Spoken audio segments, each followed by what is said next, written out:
तो आर्टिकल 13 का 2 क्या कहता है? राज्य ऐसी कोई विधि नहीं बनाएगा जो हमारे मूल अधिकारों को कम करती हो, जो हमारे मूल अधिकारों को छीनती हो। वहीं आर्टिकल 15 का 1 क्या कहता है? राज्य जाति, धर्म, लिंग, जन्म स्थान इन सब के आधार पर कोई भेदभाव नहीं करेगा, कोई विभेद नहीं करेगा राज्य। वहीं आर्टिकल 31 क्या कहता है? कि संपत्ति का अधिकार है, और संपत्ति का अधिकार पहले मूल अधिकार था, और मूल अधिकार हमारे संविधान के भाग 3 में है। भाग 3 में आर्टिकल 12 से 35 तक। तो आर्टिकल 12 से 35 तक हमारा मूल अधिकार हो जाता है, और आर्टिकल 31 में है कि संपत्ति का अधिकार हमारा मूल अधिकार है। अब देखो, आर्टिकल 12 से 35 तक जो भी आ रहा है वो मूल अधिकार है, तो आर्टिकल 31 भी मूल अधिकारों में आ रहा है। तो संपत्ति का अधिकार पहले मूल अधिकार था, पहले संपत्ति का अधिकार मूल अधिकार था। हम यहाँ पर बात करते हैं मामला हुआ क्या था, कि थोड़ा हम हिस्ट्री में जाते हैं। जब हमारा देश आजाद हुआ था, जब हमारा देश आजाद होता है 1947 में, तो उस टाइम पर अंग्रेजों का संविधान था। अंग्रेज ब्रिटिशर्स जो भी नियम कानून विधियां बना के रखे थे, उसी पर देश चल रहा था। तो हमारा संविधान तो बाद में बनता है, 1950 में हमारा संविधान बनता है, भारतीय संविधान। तो हमारा संविधान 1950 में बनता है, और फिर नेहरू जी प्रधानमंत्री बनते हैं, और वो देखते हैं कि देश में मतलब कि अंग्रेजों के टाइम पर क्या था कि जमींदारी व्यवस्था थी। जमीन जैसे आज आप लोग देखते होंगे कि ज्यादातर जो पैसा 80 90 95% जो पैसा होता है, कुछ ही 2-4% लोगों के पास है, बड़े बड़े लोगों के पास। बाकी जनता के पास कुछ 4-5-10% ऐसे ही, बाकी सभी जनता करोड़ों की जनता में बटी हुई है। तो उस टाइम पर हमारा देश आजाद हुआ था, तो जमींदारी व्यवस्था थी, यानी कि जब अंग्रेजों के टाइम पे जमींदारी व्यवस्था थी, तो अंग्रेज जब छोड़कर गए थे भारत को, हमारा देश 1947 में आजाद हुआ, तो 1950 में हमारा संविधान बनता है। 1950 में संविधान बनता है, तो उस टाइम पर नेहरू जी, पंडित नेहरू प्राइम मिनिस्टर बनते हैं, पीएम।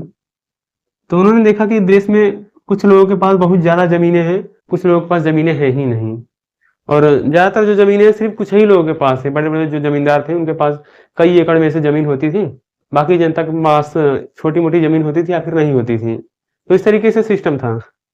यहाँ पर नेहरू जी ने कहा कि हमें सामाजिक कल्याण करना है, हमें सामाजिक कार्य करना है, हमें सामाजिक कल्याण करना है। जो किसान भाई है उनको भी थोड़ा, जो समाज में पिछड़े पिछड़े लोग हैं, जो पिछड़ा तबका है, उसको थोड़ा सपोर्ट करके, आरक्षण वगैरह दे करके उनकी उन्नति के लिए कुछ हमें करना है। जैसे हमें सामाजिक कार्य करना है, हमें हॉस्पिटल बनाना है, सड़कें बनानी है, और भी ये सब हमें मतलब कि इस तरीके से सामाजिक कार्य करना है।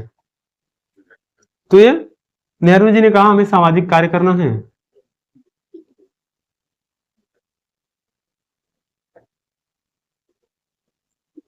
फिर क्या किया इन्होंने? कहा हमें जमीनें लेना पड़ेगा। जो जमींदार थे, बड़े बड़े जो जमींदार थे, उनके पास कई एकड़ जमीनें होती थी। तो नेहरू जी ने कहा कि हमें इनसे जमीनें छीननी पड़ेगी, इनसे हमें जमीन लेकर के बाकी जो गरीब जनता है, समाज में पिछड़ा वर्ग है, उसके लिए भी हमें कुछ करना पड़ेगा। जैसे हॉस्पिटल बनाना, सड़क बनाना, सड़क बनाना, इंफ्रास्ट्रक्चर डेवलप करना, वो सब हमें काम कार करना है। यानी कि गरीब जनता के लिए उनको थोड़ा सपोर्ट दे करके ऊपर लाना है। तो ये कहा नेहरू जी ने। तो फिर इन्होंने क्या किया? जमीनें छीनना शुरू किया, जमींदारों से जमीन छीनना शुरू किया, मतलब कि लेना शुरू किया सरकार ने। जमींदारों से, बड़े बड़े जो जमींदार थे उनसे जमीनें लेना शुरू किया। फिर जमींदार जितने भी थे वो तो भाई विरोध करेंगे ही। जो जमींदार थे, जमींदार यहाँ पर देखा उन्होंने कि जो हमारे संविधान का आर्टिकल 31 है वो क्या कहता है? वो कहता है कि संपत्ति का अधिकार हमारा मूल अधिकार है, संपत्ति का अधिकार हमारा मूल अधिकार है। तो जमींदार जाता है सुप्रीम कोर्ट में, जमींदार जो जिनकी भी सरकार ने जमीनें छीनी थी, वो लोग पहुंचे सुप्रीम कोर्ट। अब उन्होंने कहा, जज साहब, माय लॉर्ड, अभी आर्टिकल 31 है या फिर नहीं है? संपत्ति का अधिकार हमारा मूल अधिकार है या फिर नहीं है? तो सुप्रीम कोर्ट ने कहा है, बिल्कुल है। क्या हुआ, क्यों क्यों नहीं है? तो जमींदारों ने कहा, तो ये ससुरी सरकार हमारा जमीनवा काहे छीनत बाटे? यहाँ पर देखो, अब आर्टिकल 31 हमारा मूल अधिकार है, जमींदारों ने कहा आर्टिकल 31 हमारा मूल अधिकार है, संपत्ति का अधिकार है जो कि। तो और उसके साथ साथ आर्टिकल 13 क्या कहता है कि राज्य ऐसी कोई भी विधि नहीं बनाएगा जो हमारे मूल अधिकार को कम करती, जो हमारे मूल अधिकार को छीनती हो। तो अब यहाँ पर जो सरकार लोगों की जमीनें ले रही थी, वो सीधे तौर पर इसके विरोध में था। संपत्ति का अधिकार मूल अधिकार था, तो सुप्रीम कोर्ट ने कहा ये असंवैधानिक है। और उसके साथ साथ एक और घटना पर बात करते हैं हम लोग। ये हो जाता है हमारा भारत। तो यहाँ पर मद्रास में इसके पीछे मैं स्टोरी बताता हूँ थोड़ा आपको। मद्रास में हुआ कुछ ऐसा था। मद्रास में उस टाइम पर सिस्टम ऐसा था, नियम यह था कि मतलब मेडिकल कॉलेज में और इंजीनियरिंग कॉलेजों में जो सीटें मतलब कि दी जाती थी लोगों को, वो जाति के आधार पर आरक्षित होती थी। जैसे कोई ब्राह्मण से है तो ब्राह्मण वर्ग के लिए इतनी सीटें आरक्षित कर दिया, इतनी सीटें फिक्स कर दिया। समाज में कोई पिछड़ा वर्ग है, दलितों के लिए इतना सीटें फिक्स कर दिया। तो इस तरीके से सिस्टम था मेडिकल कॉलेज और इंजीनियरिंग कॉलेजों में। तो अब यहाँ पर होता क्या है, मद्रास में जाति के आधार पर मेडिकल कॉलेज में और इंजीनियरिंग कॉलेजों में जाति के आधार पर सीटें फिक्स थी, सीटें आरक्षित थी। सरकार ने कहा थोड़ा आरक्षण वगैरह देंगे, जो पिछड़े लोग हैं उनको थोड़ा सपोर्ट करेंगे हम, तभी तो हमें वोट वगैरह मिलेगा, चुनाव का भी तो मुद्दा हो जाता है। यहाँ पर सीटें फिक्स थी जाति के आधार पर। तो यहाँ पर एक महिला थी, थोड़ा मैं इसको मिटाता हूँ फिर हम लोग आगे बात करते हैं। ये तो मैंने बताया अभी आप लोगों को कि सिस्टम ऐसा कुछ था कि मेडिकल कॉलेज में और इंजीनियरिंग कॉलेजों में सीटें जो होती थी जाति के आधार पर सीटें आरक्षित थी, आरक्षण मिल रहा था जाति के आधार पर मेडिकल कॉलेजों में और इंजीनियरिंग कॉलेजों में जाति के आधार पर आरक्षण मिल रहा था। यानी कि सीटें जो थी जाति के आधार पर फिक्स थी कि दलितों के लिए इतनी सीटें, ब्राह्मण के लिए इतनी सीटें, जो पिछड़े वर्ग हैं उनके लिए इतनी सीटें फिक्स थी। यहाँ पर एक महिला थी, यहाँ पर मद्रास में एक महिला थी, उनका नाम था चंपकम दोराई राजन एक महिला थी। तो इनको चाहिए था मेडिकल कॉलेज में सीट, ये ब्राह्मण वर्ग से थी, चंपकम दोराई राजन ब्राह्मण वर्ग से थी और इन्हें मेडिकल कॉलेज में सीट चाहिए थी। लेकिन होता कुछ ऐसा है कि सीटें मतलब कि जाति के आधार पर फिक्स थी, आरक्षित थी कि इतने इतनी सीटें, इस जाति को इतनी सीटें मिलेगी। तो सीटें भर चुकी थी, इनके नंबर भी काफी अच्छे खासे आए थे, लेकिन ये ब्राह्मण वर्ग से होने के कारण इनके जो सीटें थी यानी कि ब्राह्मण जाति के लिए जो भी सीटें थी वो भर चुकी थी, इनकी सीटें भर चुकी थी। तो इनके नंबर काफी अच्छे खासे आए थे। बाकी जो अन्य पिछड़ा वर्ग था उन लोगों के नंबर कम आए थे, लेकिन फिर भी उनके लिए जो सीटें फिक्स थी वो उनको सीटें वो मिल गई। तो इनके नंबर अच्छे होने के बावजूद भी इन्हें सीट नहीं मिल पाता है। क्यों? क्योंकि इनके जाति की जितनी भी सीटें फिक्स थी वो भर चुकी थी। तो इनके नंबर अच्छे होने के बावजूद भी इन्हें सीट नहीं मिल पाती है। बाकी जिनके इनके मतलब कि जो दूसरी जाति के पिछड़े वर्ग रहते हैं उनका नंबर कम होने के बावजूद भी उनका सिलेक्शन हो जाता है, उन्हें सीटें मिल जाती हैं। फिर ये गई मद्रास हाई कोर्ट पहुंची और इन्होंने कहा कि साहब ये क्या हो रहा है, ये तो हमारा मूल अधिकारों का उल्लंघन हो रहा है। सीधा सीधा इन्होंने कहा कि आर्टिकल 15 क्या कहता है कि राज्य किसी भी व्यक्ति के साथ जाति, धर्म, लिंग, जन्म स्थान इन सब के आधार पर कोई भेदभाव नहीं करेगा, और यहाँ पर मेरे साथ जाति के आधार पर भेदभाव किया जा रहा है। तो मद्रास सरकार ने कहा, मद्रास हाईकोर्ट ने कहा बात तो बिल्कुल सही है। फिर मद्रास हाईकोर्ट ने वहां पर मद्रास सरकार के विरोध में फैसला सुनाया और चंपकम दोराई राजन को इनके पक्ष को सही बताया, ये जो कह रहे हैं सही है।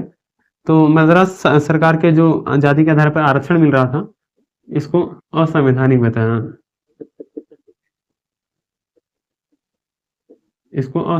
बताया, हाई कोर्ट ने, मद्रास की जो हाई कोर्ट थी उन्होंने असंवैधानिक बताया। अब मद्रास सरकार नाराज हुई, फिर मामला पहुंचा सुप्रीम कोर्ट। फिर सुप्रीम कोर्ट ने क्या कहा, इन्होंने कहा चंपकम दोराई राजन ने, मद्रास हाई कोर्ट ने इनकी बात को मान ली कि हाँ ये जो है आर्टिकल 15 का 1 के बिल्कुल खिलाफ है। तो यहाँ पर मद्रास सरकार को असंवैधानिक घोषित बता दिया। तो मामला पहुंचा सुप्रीम कोर्ट ने भी कहा बात तो मद्रास हाई कोर्ट ने जो कहा है वो एकदम सही है, यानी कि चंपकम दोराई राजन को सीट मिलनी चाहिए। क्योंकि अब नेहरू जी ने कहा तो हम सामाजिक कार्य करें कैसे, तो सुप्रीम कोर्ट ने कहा कि सामाजिक कार्य करने के लिए जो हमारे पास संविधान है, अब कोर्ट कैसे कोई भी फैसला सुनाती है, उसके पास जो विधि है, जो संविधान है, जो दस्तावेज है, उसे देख करके ही बताएगी ना कोर्ट। तो फिर सुप्रीम कोर्ट ने कहा अभी संविधान में ऐसा आरक्षण जैसा कुछ है नहीं, तो आरक्षण के आधार पर आप कोई भेदभाव नहीं कर सकते हो। आरक्षण जाति के आधार पर कोई सीटें दे नहीं सकते हो किसी को, क्योंकि आरक्षण जैसा कुछ है नहीं संविधान में।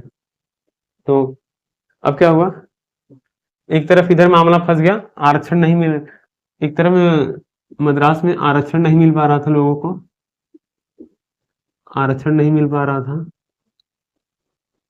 क्यों आरक्षण दे रहे थे, तो जाति के आधार पर 15(1) कहता है जाति के आधार पर कोई भेदभाव राज्य नहीं करेगा, तो इसका उल्लंघन हो रहा था। और जब जमींदारों से जमीन छीनना शुरू किया सरकार ने, तो इसका उल्लंघन हो रहा था।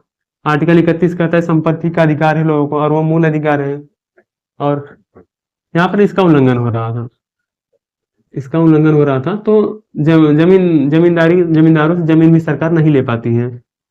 तो वरिष्ठ नेताओं ने, जो कांग्रेस के नेता थे, कांग्रेस के नेताओं ने नेहरू जी से कहा, नेहरू जी लगता है इस बार हम चुनाव हार जाएंगे, क्योंकि अब ना तो हम आरक्षण दे पा रहे हैं पिछड़े लोगों को, और ना ही हम जमींदारों से जमीन लेकर के न तो कुछ सामाजिक कार्य कर पा रहे हैं, इस बार हम चुनाव हार जाएंगे। तो नेहरू जी ने कहा अगर संविधान इसमें बाधा मानता है तो हम संविधान में कुछ संशोधन करेंगे, अगर संविधान हमें रोकेगा सामाजिक कार्य करने से, सामाजिक कल्याण करने से, तो हम संविधान में कुछ संशोधन कर सकते हैं। तो फिर नेहरू जी ने कहा बुलाओ सबको, चलो संविधान संशोधन करते हैं। तो यहाँ पर किया जाता है पहला संविधान संशोधन। जैसा पूरा मैंने उसके लिए आपको बैकग्राउंड बताया क्यों किया गया। एक तो चंपकम दोराई राजन हाई कोर्ट पहुंच जाती है, फिर वो मामला सुप्रीम कोर्ट पहुंचता है। सुप्रीम कोर्ट ने कहा कि ये आर्टिकल 15 के 1 के खिलाफ है, आरक्षण जो आप जाति के आधार पर दे रहे हो 15 के 1 के खिलाफ है, आर्टिकल 15 के खंड 1 के खिलाफ है। यहाँ पर जो लोग जमीन ले रहे हो वो आर्टिकल 31 के खिलाफ है। अब देखो, अब यहाँ पर पहला संविधान संशोधन किया जाता है 1951 में। यहाँ पर किया जाता है पहला संविधान संशोधन कब किया जाता है? 1951 में पंडित नेहरू की सरकार में नेहरू जी ने पहला संविधान संशोधन किया, फर्स्ट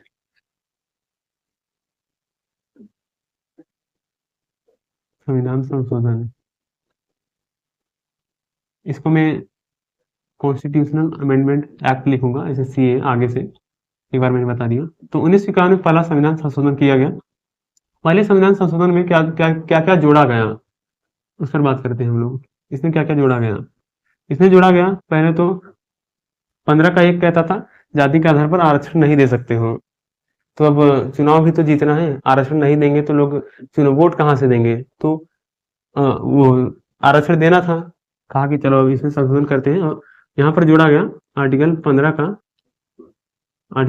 का खंड 4 जोड़ा गया, खंड 3 तक पहले से 4 जोड़ा गया। ये क्या कहता है आर्टिकल 15 का 4 कि समाज में जो भी सामाजिक रूप से, शैक्षणिक रूप से जो पिछड़े वर्ग हैं, जो पिछड़े लोग हैं, उन नागरिकों के लिए राज्य जो है कुछ विशेष प्रावधान कर सकता है, उनकी उन्नति के लिए आरक्षण वगैरह राज्य दे सकती हैं, ताकि उन्हें भी थोड़ा ऊपर किया जाए। तो एक तरीके से आर्टिकल 15 का एक अपवाद था, ये इसका अपवाद था। तो इसमें कहा गया कि राज्य जो है अब समाज में जो सामाजिक रूप से, शैक्षणिक रूप से जो पिछड़े वर्ग हैं या फिर SC ST के लिए राज्य कुछ विशेष प्रावधान कर सकती हैं उनकी उन्नति के लिए। और क्या जोड़ा गया पहला संविधान संशोधन में? आर्टिकल 15 का 4 जोड़ा गया, और क्या जोड़ा गया? आर्टिकल 31 का A जोड़ा गया और 31 का B जोड़ा गया। 31 का A क्या कहता है? आर्टिकल 31 यहाँ पर क्या था? संपत्ति का अधिकार था। तो आर्टिकल 31 में ये 31A में ये कहा गया, ये प्रावधान किया गया कि राज्य जो है, अब राज्य किसी भी व्यक्ति से जमीन, किसी भी जमींदार से या फिर किसी व्यक्ति से राज्य जमीन उनकी छीन लेगी सरकार, तो वो कोर्ट में जाकर के उसको चुनौती नहीं दे सकते हैं। तो ये कहा गया आर्टिकल 31A में। और बी में क्या कहा गया? बी में इसके साथ साथ पहले संविधान संशोधन में नवी अनुसूची भी जोड़ा गया। उसके पहले 8 अनुसूची थी, तो यहाँ पर नवी अनुसूची जोड़ी जाती है, नवी अनुसूची। और आर्टिकल 31B में ये कहा गया कि कोई भी कानून अगर राज्य सरकार नवी अनुसूची में डाल देती है, नवी अनुसूची में अगर रख देती है, तो उसका न्यायिक पुनरावलोकन कोर्ट नहीं करेगी, न्यायालय उसका न्यायिक समीक्षा नहीं करेगी। यानी कि अगर कोई भी कानून, कोई भी एक्ट बना करके सरकार ने 9वीं अनुसूची में डाल दिया, तो अब न्यायालय क्या करेंगे, न्यायालय अब उसके साथ छेड़छाड़ नहीं करेंगे, न्यायालय उसमें ताक झाक नहीं करेगी कि उसमें क्या है क्या नहीं है, न्यायालय उसको छू नहीं सकती है। ये कहा गया आर्टिकल 31 के बी में। तो आर्टिकल 31 का बी इसके साथ जुड़ा था। 31 का बी में कहा गया 9वीं अनुसूची में कोई न्यायालय ताक झाक नहीं करेगी। आर्टिकल 31 ए में कहा गया सरकार जमीन ले लेती है, कोई भी जो है कोर्ट में जाकर के उसे चुनौती नहीं दे सकता है। तो ये जस्ट इसके लिए लाया गया था कि आर्टिकल 31 संपत्ति का अधिकार देता है, और सरकार जमीनें छीन नहीं पा रही थी लोगों के, क्योंकि सरकार को काम करना था, सामाजिक कार्य करना था। तो सरकार ने 31 ए जोड़ा, 31 बी जोड़ा कि कोर्ट उसको पलट ना दे, कोर्ट फिर से इसे असंवैधानिक ना बता दे, इसलिए 9वीं अनुसूची भी जोड़ा। उसके साथ साथ 31 बी भी जोड़ा कि अब 9वीं अनुसूची में हम कोई भी कानून डाल देंगे तो कोर्ट उसमें कोई छेड़छाड़ नहीं करेगी। और 15 का 4 क्यों जोड़ा, क्योंकि आरक्षण देना था। 15 का एक क्या कहता है, राज्य, जाति, धर्म, लिंग, जन्म स्थान, इन सब के आधार पर राज्य किसी व्यक्ति के साथ भेदभाव नहीं करेगा। तो आरक्षण देना था, आरक्षण देंगे तो इसके खिलाफ था आरक्षण देना, जाति के आधार पर आरक्षण देना आर्टिकल 15 खंड 1 के खिलाफ था। तो आर्टिकल 15 का 4 जोड़ा गया कि आरक्षण दे सकते हैं, भेदभाव किया जा सकता है। SC ST के लिए, समाज में जो पिछड़ा वर्ग है उसको, उसकी उन्नति के लिए कुछ विशेष प्रावधान सरकार कर सकती है। तो यहाँ पर ये सब जोड़ा गया।